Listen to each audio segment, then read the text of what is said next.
guys, welcome to my channel and hello from Malaga. Over the next 4 days, we will be driving around Spain, starting from Malaga, then going to Sevilla, then staying in Rota, visiting Cadiz, then going to Gibraltar, although that's going to be a separate video, and finishing in Marbella. Didn't feel much yesterday at all because there was nothing interesting, honestly. We just arrived and stayed at a Holiday Inn next to the airport. The only highlight was an extraordinarily expensive taxi ride, which cost us 20 euros. I had to jump in at the post-production and explain a little bit more about this 20 euros. So 20 euros might not sound like a lot of money for a taxi ride, but given that we were in a taxi for just 3 minutes, it was actually expensive. But that's because the minimum fare you pay for the taxi in Malaga is actually 20 euros. So if we stayed in the city center, we also would have paid around 20 euros to go to the city center. That's it. So it was just really unfortunate, and there was no walking path to our hotel next to the airport. In the morning we picked up our rental car, we parked it in the city center. Parkings in the city center are a bit expensive, found a co-working space, and basically we're working, and now we are on a lunch break. Why did we decide to start our road trip in Malaga? Well, first of all, Malaga is really well connected. It's one of the best connected cities in Spain. There are direct flights from a lot of European destinations, and there are quite a few flights from London, and those are convenient flights. So you can actually spend all day working and then go to the airport and catch a flight and do not need to take any time off. So that was one of the main factors for us in choosing the location. The second factor was the price. Tickets to Malaga are generally affordable, and you can fly there for very little money, and not just with Ryanair, but also sometimes with British Airways. And finally, Malaga is a very beautiful city. It's one of the oldest cities in Spain. It was founded even by the Phoenicians, then belonged to Romans, then it was conquered by Al-Andalus, and then it was reconquered by the Spanish. So honestly, it has elements and of all of these empires. It has a rich history and culture, and overall it's a stunning city. And we asked a lot of locals when is the best time to go to Malaga, and they told us that tourists come to Malaga all year long. It's a great all year long destination because it has a lot of sunny days. Even if you're visiting in winter like we did, there is a high chance that it's going to be sunny and nice, and much nicer than in other parts of Europe in winter. And there is also a lot to see and to do. There are plenty of landmarks. It's a birthplace of Picasso. There are quite a few museums, beautiful fortresses. Honestly, there's quite a bit to see. And unfortunately, we were not able to see any of that because we had to work remotely. And once we finished, it was already dark and most of the landmarks were closed. So we decided that we loved the city and we will be back one day and we will do way more sightseeing. Now we're walking to the central market because there is a couple of stalls for food from what I've seen in the reviews, and it's not too far. It's actually where we parked the car, and we just wanted to see it because it's one of the main attractions of the city, and it's recommended by a lot of people. And the central market was indeed lovely. I honestly expected a little bit more. I expected something like the market in Barcelona with a lot of food options, like ready food options. But this market was more for grocery shopping, and it had amazing selection and variety of food. It just didn't have any ready food that we could grab for lunch, so we had to look elsewhere, and we ended up buying a jamón sandwich from one of the jamón shops that are located pretty much around every corner in Andalusia. As I already mentioned, we visited Andalusia in winter. It was actually end of January, in case you're wondering, and I was surprised because it was a little bit colder than I have expected. So I had a chance to visit Sevilla before. That was in December, end of December, I think 2014, so quite a while ago, and it was over 20 degrees, and 16 to 20 degrees is usually a normal temperature for the end of January in the south of Spain, but during our visit the temperature didn't rise above 13 degrees. So it was actually a little bit cold, and that was during the warmest time of the day. At night, it was more like 2 or 3 degrees. So it was quite cold. It was still warmer than London though, and it was very, very sunny and it felt very nice. So we still enjoyed the road trip a lot, but it could be the case that if you're visiting in January, you will have much better weather than we did. Good morning, guys. It's our second, well, technically third day in Spain, but the second full day. Yesterday we drove all the way from Malaga to Seville, or Sevilla. For some reason it's easier for me to say Sevilla than Seville. It took us around 2 hours to get here. We left our car at the parking lot because you don't need a car in Sevilla. The parking lot is located outside city center, probably around 12 minutes walking. It is free, and this is the location. So we didn't touch the car for 2 days. We returned and it was still there. Alternatively, you can park in one of the parking garages, but they are quite expensive, especially if they are close to the city center. And in some streets, you cannot even park for more than 15 minutes because Sevilla city center is not very good for driving. Honestly, look how narrow the streets are. Look at this street. You cannot even walk next to the car. You need to wait for the car to pass. In Sevilla, we were also working remotely, but we had the entire evening free and the whole next day to explore the city. We grabbed some coffee and pastries in the morning and emerged in the evening. We finally finished working, so let the weekend begin. And now we are just walking around the city center and trying to find a flamenco show. We haven't booked anything in advance, we just realized that since it's not the highest season, it's probably maybe possible to just pop in and see if they have availability. Besides, there are quite a few theaters with flamenco here. The first time I've been here over 7 years ago, actually pretty much 8 years ago. We didn't have an opportunity because I was traveling with a friend of mine, a really good friend, and we didn't have an opportunity to see a flamenco show because we were pretty broke students. But this time we have a better situation, so hopefully we'll be able to see one if there is availability.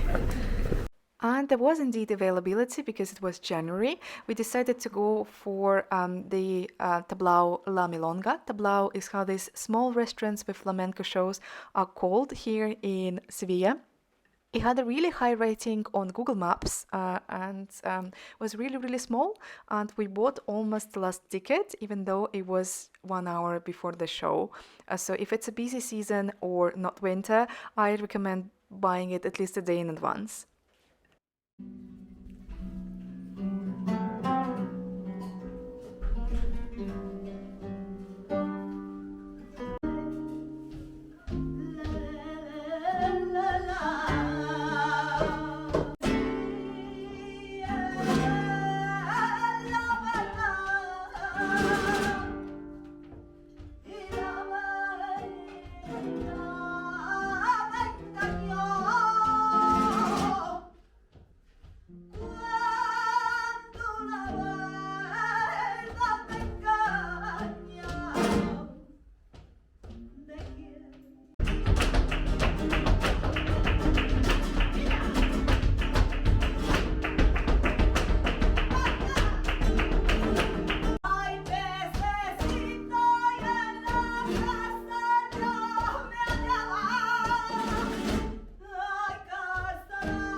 The show was very nice, it lasted for an hour. It was actually 20 euros per person and even included a glass of wine. After the flamenco show, we decided to go for dinner. I had this place bookmarked on my Google Maps. It's called El Rinconcillo, and it's the oldest working restaurant in Sevilla. I think it dates to the 17th century actually. And while it was absolutely stunning inside, the food was a little bit of a hit and miss. So I would recommend instead just going to the tapas bar at the entrance, not going to the actual restaurant part, and having some of the best tapas and wine, because in this case, you don't need to commit to large dishes. After the dinner, we decided to walk around the city. In the evening, it was still not too late. I think it was still around 10 p.m. And the city was still busy because Spanish people generally eat very late. We had a funny situation on our first day in Sevilla when we just arrived from Malaga. It was actually, I think, almost 11 p.m. when we arrived to a place, thinking that the kitchen might be already closed, and we actually saw such a large queue, and they told us it would be another 30 minutes for us to be seated because of the queue. So with being seated and waiting for the food, we would end up eating at midnight, which was really strange for us actually. But no, it's just a tradition in Spain to eat quite late, and we saw it in many places. Another thing that I noticed that surprised me a little bit is despite it being quite cold outside, as I said, the temperature was sinking below like 7 degrees Celsius at night. There were so many people sitting outside on the terraces and eating out without any heaters or anything like that. So we were so surprised how kind of cold resistant some of the Spanish people were. I didn't expect that at all, and it's lovely.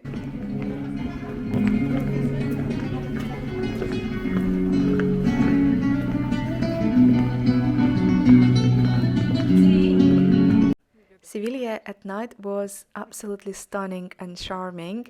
I think it's one of the most romantic cities in Europe, and it's definitely one of the most underrated cities because I don't hear people talking about Sevilla enough. It's so beautiful. It's a perfect destination for a weekend trip all year long, except for maybe July and August when the temperature rises above 40 degrees. But it's so beautiful. There is so much to see and so much to do. I think you need the entire weekend, honestly, to visit some of the main attractions. And luckily, I will be able to show you some of the main attractions because we will visit some of them tomorrow. It's time to check out from our apartment. And yeah, it was a really nice apartment, honestly. Had 2 bedrooms, 2 bathrooms. It's a bit of a mess here, sorry for that. I will leave the link to the apartment in the pinned comment down below and in the description of this video. We paid something like 70 euros per night for this apartment, but again, it was during low season, so it's probably a little bit more expensive in the high season, but the location was perfect. It was something like 3 minutes away from Seville Cathedral, and it had everything, and it was sparkling clean. It also even had baggage storage, so we could leave our bags for a few hours until 8 p.m. and it was all automated, so we didn't even need to ask anyone. So it was perfect. So in the morning we decided to do a little bit of sightseeing. The destination we were most excited about, even though I have visited it before, was the Royal Alcazar of Sevilla. It's one of the main destinations, so it gets quite crowded. Instead of queuing for the tickets, we decided to buy them online, but it gets fully booked pretty much. So we could only get the tickets for the entrance at 12:30 p.m. So we had some time to have breakfast. We went to a place called Greta, which was on the other side of the Guadalquivir River. And after the breakfast, we headed back to the Alcazar, just around the kind of entrance time that was indicated on our ticket. Once we arrived, we stood in another queue for about 5 to 10 minutes, but that was the queue for entering the Alcazar. And the entrance was pretty smooth. The Alcazar is large, so you can spend half a day there, especially in the gardens because they are beautiful. The Alcazar itself is gorgeous. It's my most favorite attraction in Sevilla, and I think the price is totally worth it. It does get crowded though, so you wouldn't be able to get some stunning shots with the Alcazar being empty. But even with a lot of people, it is still an amazing experience to visit it. It's a very old palace, and it's probably one of the oldest palaces, royal residences in the world that are still in use, because it is still a royal residence of the Spanish monarchs. It all started with the Romans, though. Ages ago, there used to be a Roman fortress in this place.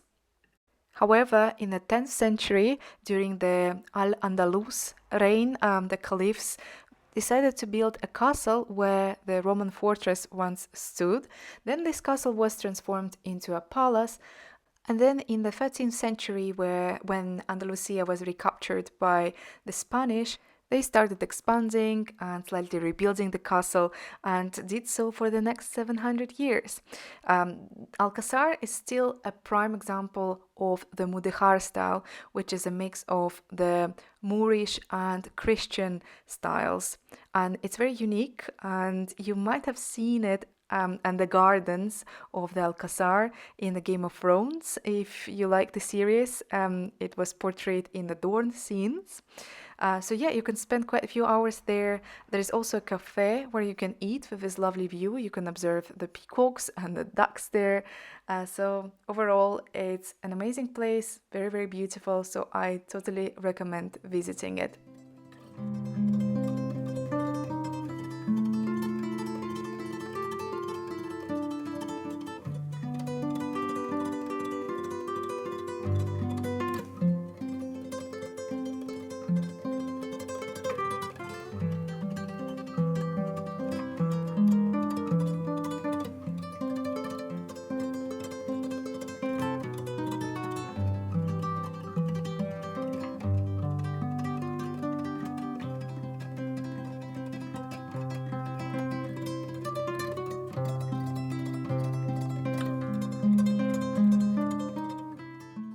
Another important attraction and one of the most beautiful cities in the city is Plaza de España.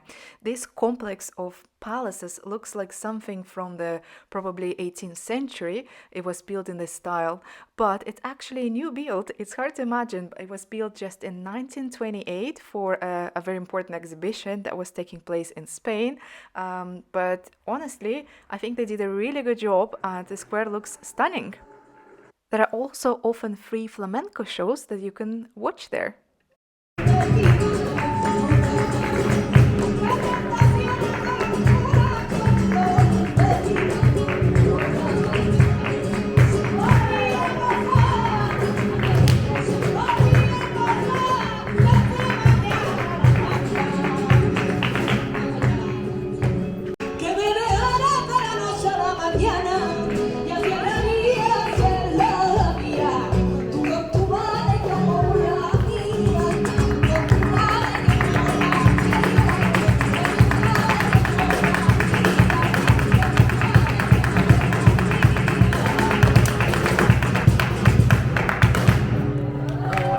After visiting Plaza de España, we walked around the area of the University of Seville.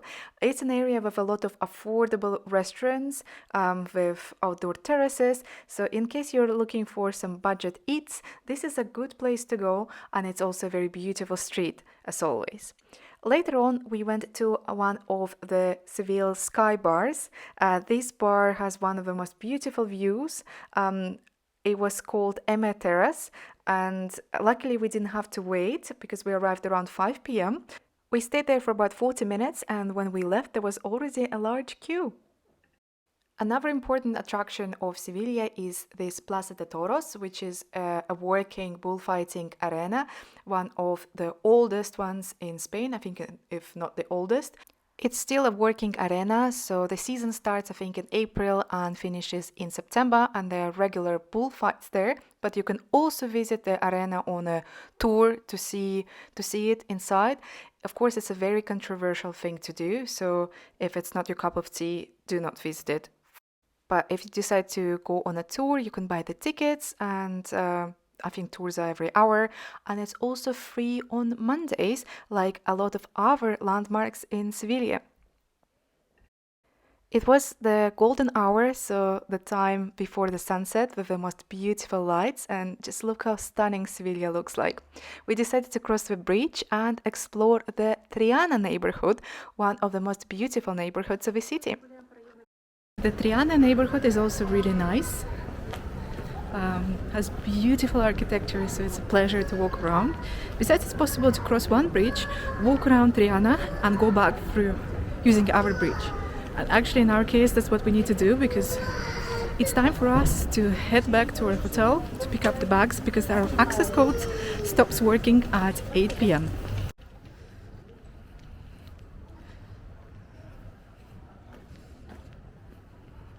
Another important landmark that we didn't have a chance to visit this time, but I visited it last time, is the Cathedral of Sevilla. Unfortunately, we just didn't have time, but it's also absolutely stunning inside, and it's also unique because it's built in the same style as the Royal Alcazar.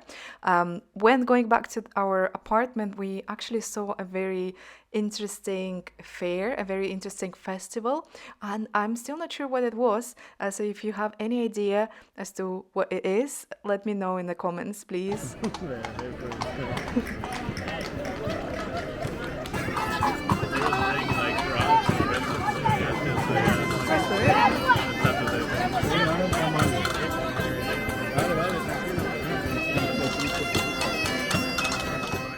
After we picked our bags and found our car on the parking lot untouched and safe, it was time for us to drive to Jerez de la Frontera for dinner, because we were staying at a very small town where I thought everything would be closed. So we had to try our luck with Jerez de la Frontera and had a dinner in a nice seafood restaurant before getting to our place for tonight, which was called Hostal Boutique La Española, and it was just 23 euros for the private room per night. We stayed there for one night. It was located in a place called Rota, which of course is a village that is pretty much popular only in summer. It's a resort town. That's why it was so affordable in winter. Good morning. We are in a town called Rota. What's this noise? The only thing this town is famous for, it has a huge naval base. But the town itself is actually pretty. Of course, it was absolutely empty. It was very early in the morning, and as I said, it's also winter, so it's not the season. But the beach is so beautiful. We were so impressed how stunning the beach is. Because we are located after Gibraltar, this is not a Mediterranean Sea anymore. This is actually part of the Atlantic Ocean. So I assume that the water, even in the hottest months, isn't too warm here, just like it is in Portugal. But that might be actually great, because it gets really hot in these places. As Pepe says, you would probably appreciate a dip in some chilly, slightly cold water. We continued our walk around the town, found some nice buildings. For example, this gate looked really lovely. Also, the town looked like it was freshly painted, because the buildings were so white. There is also a very nice castle. Apparently, it's a very old one. It was built in the 12th century. Rota used to be an important port.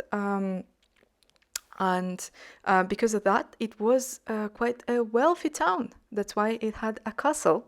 And I can imagine how busy it is in summer. After walking around Rota for a couple of hours, we went to our next destination, Cadiz. Cadiz was located relatively close to Rota and the road was picturesque. We drove for around 45 minutes in total, and since we only had a couple of hours to spend in Cadiz as well, we decided to park right in the city center. Our parking was actually underneath this square, and this square is one of the main squares of the city. And we have about an hour here, maybe less. We didn't really have that much time, but we decided to come here anyway because we're rarely here in this coast of Spain and we just try to see as much as possible during this long weekend. So yeah, let's go ahead and check out the city center. So Cadiz is a very old city, just like Sevilla, maybe even older than Sevilla.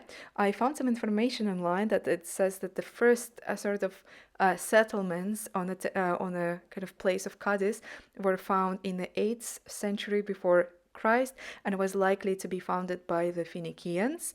So yeah, it's really, really old.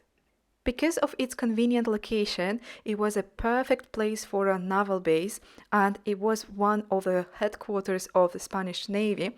And because of that, it became a very rich city. In the 18th century, however, it was destroyed by an earthquake. Pretty much 30% of the city was in shambles. So that's when the city kind of lost a little bit of its importance. Yeah, we should try the pan de Cadiz. Pan de Cadiz is a very unique bread with marzipan inside. We actually tried it in Sevilla and it was nice. It seems like the prices here are like at least twice lower. So I think we should get some.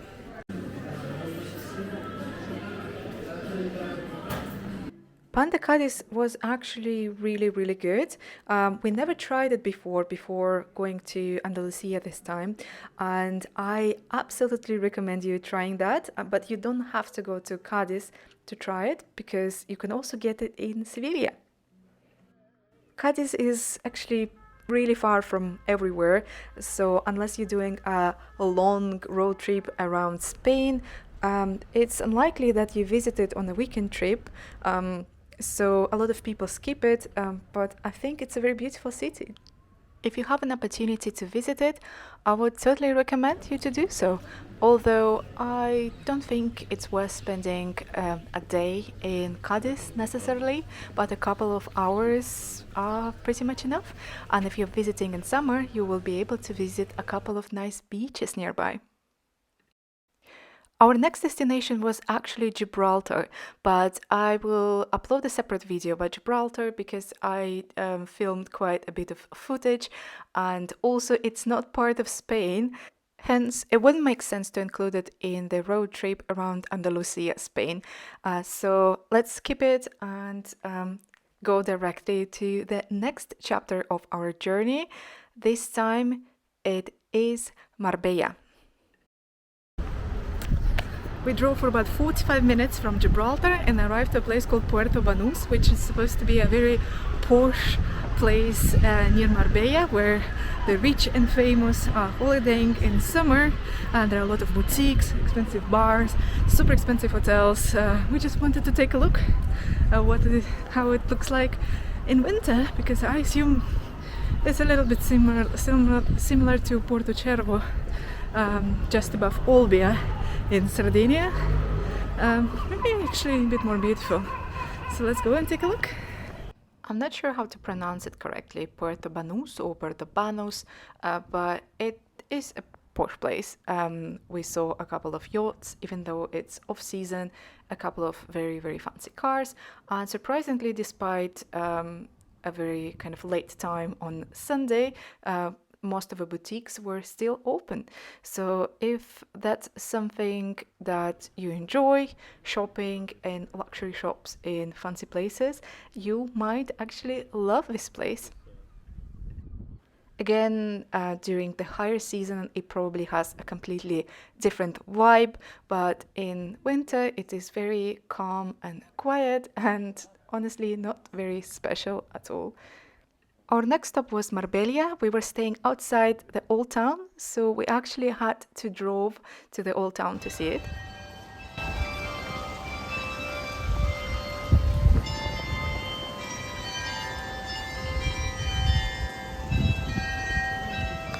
On Sunday in the evening, it was actually very quiet, yet there were people walking around.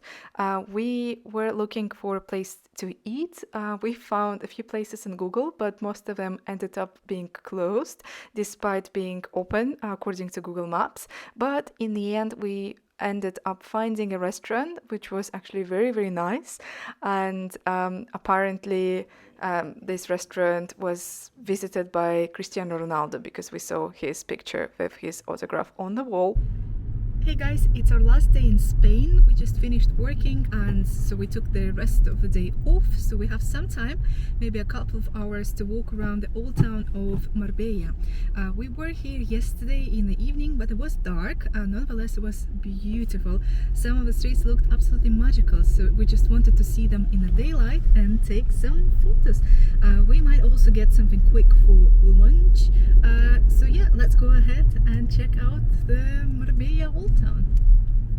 We used the same parking as yesterday. This is the garage just next to the central market, and we also, since we were so close to it, we also decided to check out the central market, although I must say it was very disappointing because everything was closed except for maybe a couple of stalls. There was a meat stall, there was a stall with sweets, the only one we actually ended up buying something from, and the sweets were amazing, so I would recommend coming there just for this stall, but the rest of it was absolutely empty. Yeah, maybe it is more busy in summer, I'm not sure, or maybe it is Monday, that is the day it is closed on, but in any way it wasn't exciting. So we are not very lucky with the weather, unfortunately. It's not sunny, and of course the cities look the best when it's sunny. So it started being cloudy yesterday around midday, and since then we pretty much haven't seen much sun. Well, no, I'm lying, because it was sunny today in the morning and then it rained. I really hope that it won't rain again. Very beautiful courtyard.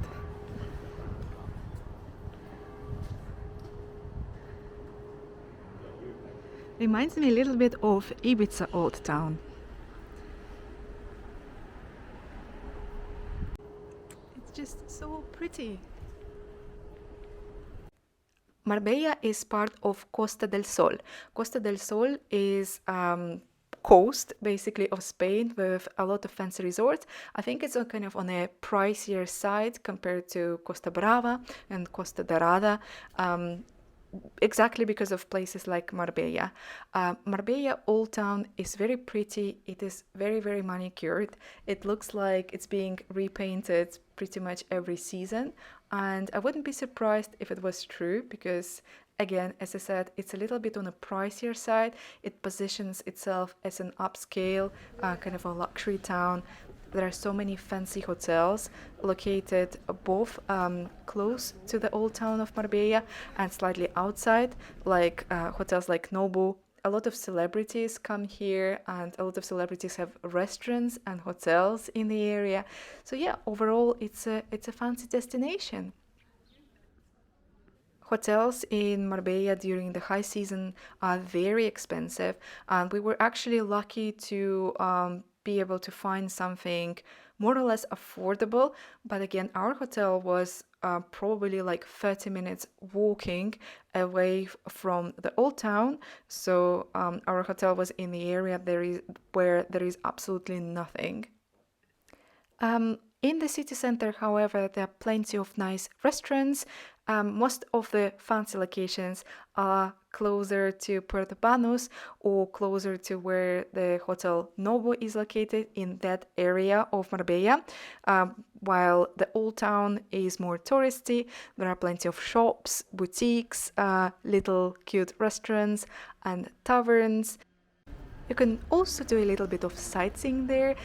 You can see the remains of an old Roman fortress, although, to be fair, not that much remains of it. And one of the best things to do in Marbella is just strolling and exploring different streets and small plazas of the city and finding the one that you think is the most beautiful one. We also decided to go and check out the beach. So the beach is located probably like 10 minutes away, walking from the city center of Marbella. Although that depends on which part of the town center you are located. There are some parts that are closer to the beach, probably like 5 minutes away, just crossing a road basically. But here's the beach. Again, it's not sunny, so it wouldn't look as nice as it looks during the high season. But actually, I expected a little bit more from the beach. I expected something like the beach in Rota, which was a little bit more impressive and had like whiter sand. But I think for a city beach, this beach is also pretty good. What do you think? We are currently on the way to Malaga airport.